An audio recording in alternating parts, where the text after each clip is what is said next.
Hello everyone, this is Mohit Singh Katoch, working as Assistant Professor in Civil Engineering Department of Tulsiramji Gaikwad Patil College of Engineering and Technology, Nagpur. I welcome you all in part B video of our topic Coagulation and Flocculation, which comes under the subject Water and Wastewater Treatment. If you have not seen part A video of this topic Coagulation and Flocculation, I would recommend you to first see that part A video and then continue with this part B video. So let us start with our today's topic. So in today's lecture we are going to study how jar test is used to calculate the optimum dose of coagulant. Then we are going to see what are various methods of feeding coagulants to the raw water channel, what are the various mixing devices which are used to mix the coagulants thoroughly in water, and then we will see about flocculation and clarification processes. So first we will see what is jar test. So this figure here shows the assembly of a jar test. Few beakers are used in which water sample is taken. Rotatory paddles are placed inside these beakers. Varying dose of coagulants is added inside these beakers, and then the experiment is performed to calculate the optimum dose of coagulant.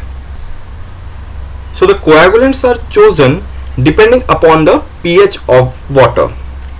Alum or aluminium sulfate is normally used in all treatment plants because of its low cost and the ease of storage as crystals over long periods. We have studied in the previous video that the dosage of coagulants which should be added to the water depends upon the kind of coagulant, turbidity of water, color of water, pH of water, temperature of water, and mixing and flocculation time. So the optimum dose of coagulant required for a water treatment plant is determined by a jar set which are shown in the previous figure. So a sample of 1 liter has to be placed into the number of beakers. It may be 4 to 7 depending upon the capacity of the device. Coagulant is added in each beaker in varying amounts of dosage.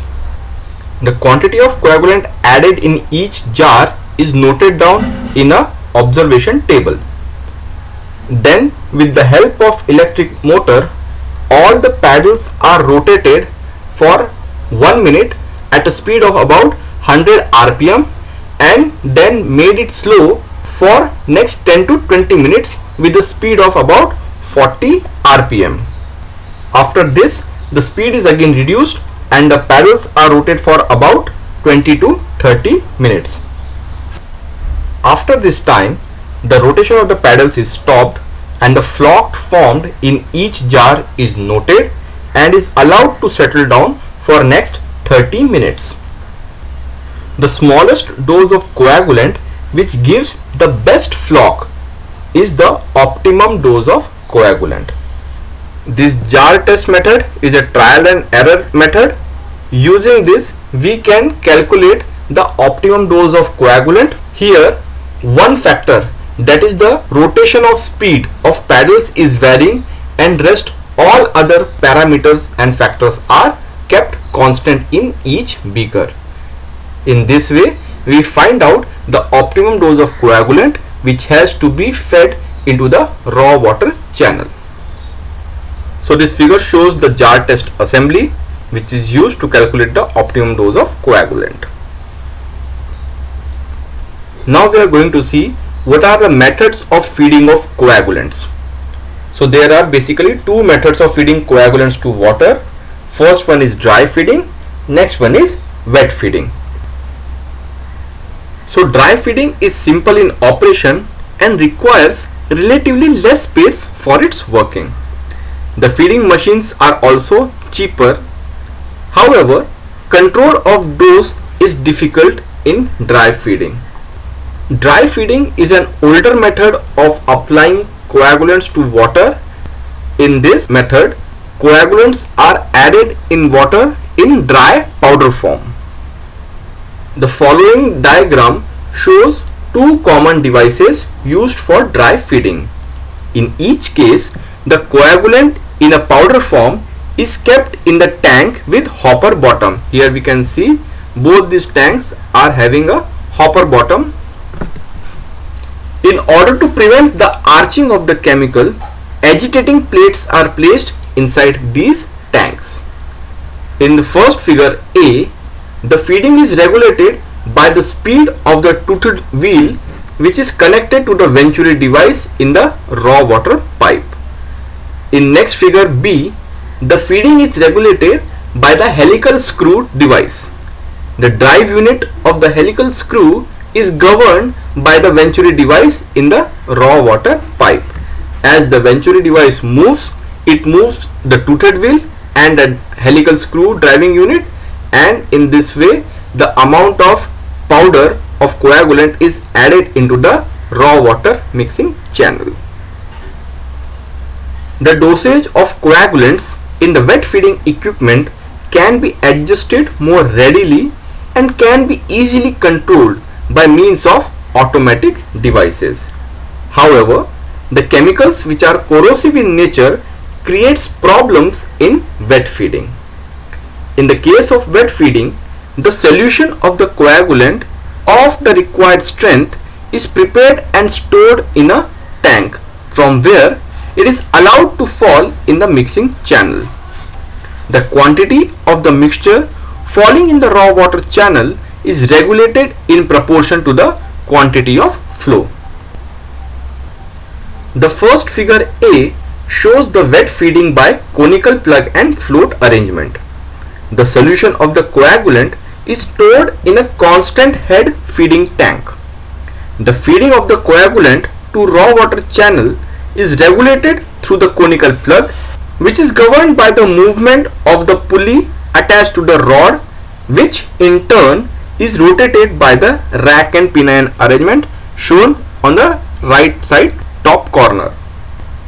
The rack and pinion arrangement gets its motion through the movement of the float in the float chamber. The raw water channel and the float chamber are interconnected. Here we can see how raw water channel and float channel are interconnected, and hence both these channels maintain the same level. When the flow of raw water increases, the float rises upwards, due to which the pinion and the pulley rotate in the same direction, thereby raising the conical plug. Hence, more quantity of solution of coagulant is permitted to fall in the raw water channel. The reverse is true when the flow is decreased. Thus, the dose of the coagulant is automatically controlled. Figure B shows the wet feeding by adjustable weir and float arrangement. The adjustable weir is in the form of a sliding cylinder having rectangular holes on its surface, and its movement is controlled by a lever system moved by the float. The raw water channel and the float channel are interconnected. When the flow increases, the float rises, in turn lowering the lip of the weir and thereby increasing the feed of the coagulant. The reverse is true when the flow decreases. In this way, the dose of the coagulant is automatically controlled. Now we are going to see what are the various mixing devices which helps in thorough mixing of these coagulants in water. The mixing process not only mingles the coagulants with the water but has a very great effect upon the formation of the flock. It is usual to introduce the chemical at some point of high turbulence in the water. After the dose of the chemical is added to the raw water, thorough mixing is provided by the following methods. Number 1 is centrifugal pump. Number 2 is compressed air agitation. Number 3 is narrow mixing channel with flume. Number 4 is mixing basin with baffle valves, and number 5 is mixing with mechanical devices. Centrifugal pump. In most of the cases, centrifugal pump is used to raise the raw water to the settling tank. The required dose of the chemical therefore can be added to the suction line of the pump. When water fed with the coagulant passes through the impeller of the centrifugal pump, mixing is accomplished by agitation. However, after the water comes out, some gentle agitation is required to get good results and to accelerate coagulation and sedimentation process. Compressed air agitation. In this method, the raw water fed with coagulant is agitated vigorously by diffusing compressed air from the bottom of the mixing basins. Next type of mixing device is narrow mixing channel with flume.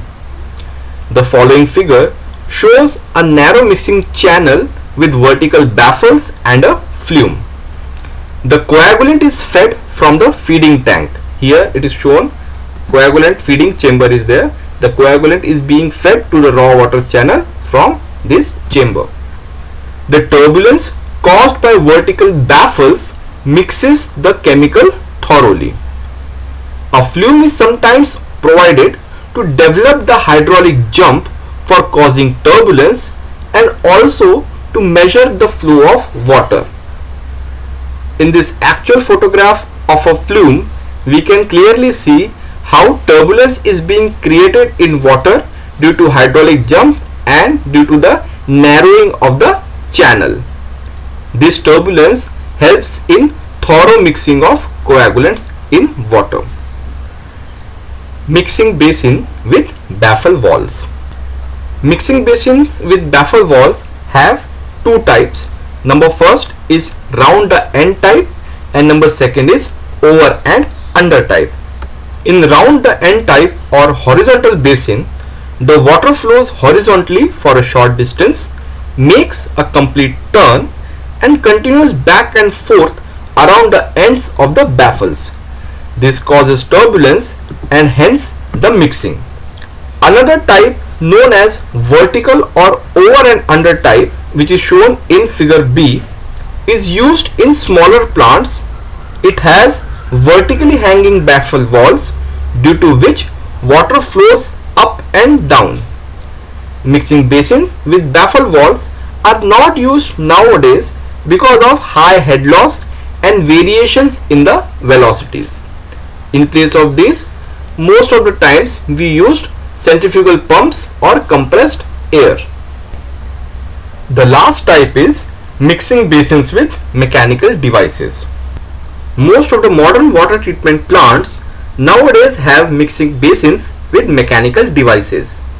The following figure shows a typical flash mixer in which the raw water and the coagulants are agitated vigorously by a paddle operated by a variable speed motor. The intensity of mixing is dependent upon the temporal mean velocity gradient. The turbulence and the resultant intensity of mixing is based on the rate of power input to the water. Propeller type impellers commonly employed in flash mixers have high revolving speeds ranging between 400 to 1400 rpm. A detention time of 30 to 60 seconds is provided in the flash mixer units, which are deep, circular or square tanks. The value of G is kept around 300 to 600 per second. The power requirements are from 1 to 3 watts per meter cube per hour of flow. The usual ratio of impeller diameter to tank diameter is 0.2 to 0.4. So this flash mixer helps in thorough mixing of coagulants in water and is used in most modern water treatment plants. This figure shows flash mixers which are used in water treatment plants in multiple arrangements. Here we can see two flash mixers working simultaneously. Now we will see the process of flocculation. Flocculation is essentially an operation designed to force agitation in the fluid and induce coagulation. Hence, it helps in the process of floc formation and coagulation. Basically, flocculation is a slow mixing or agitating process in which destabilized colloidal particles are brought into intimate contact in order to promote their agglomeration. Slow mixing is the hydrodynamic process which results in the formation of large and readily settleable flocs by bringing the finely divided matter into contact with the microflocs formed during rapid mixing. The operation of slow mixing is achieved in a basin commonly known as flocculator. Flocculation is merely the provision of the type of controlled motion or agitation of water which will assist in the formation of settleable flocs.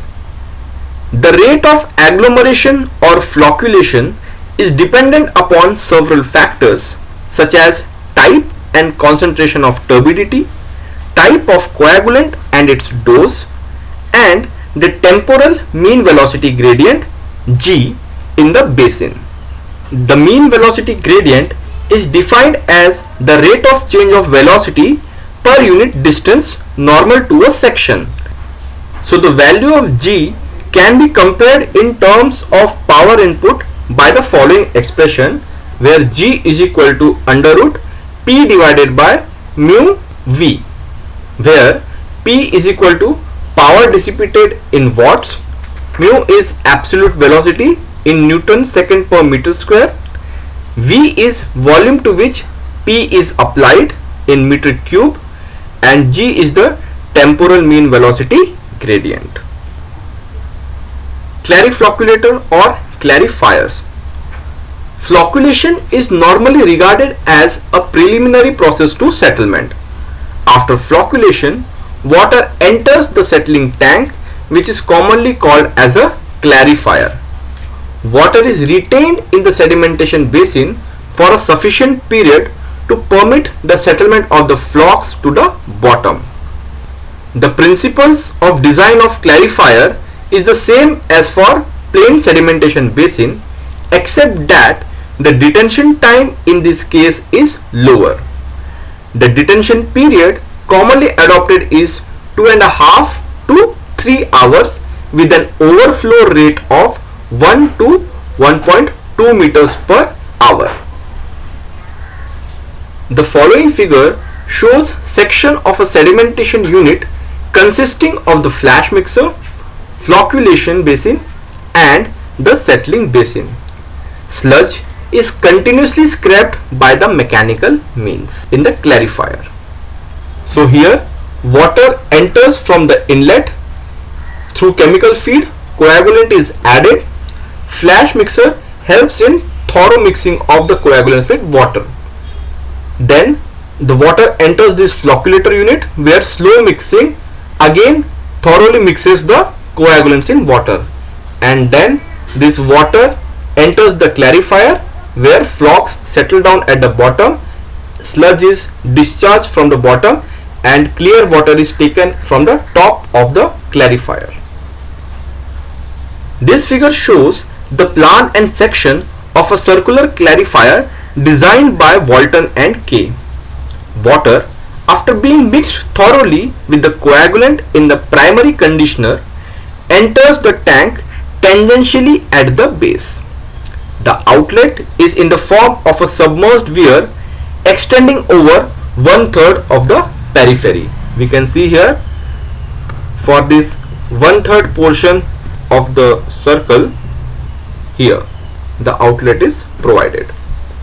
The whole body of water has a slow rotational movement, and any stream of entering water is forced to spend some considerable time in smooth circular motion before it rises into the takeoff channel.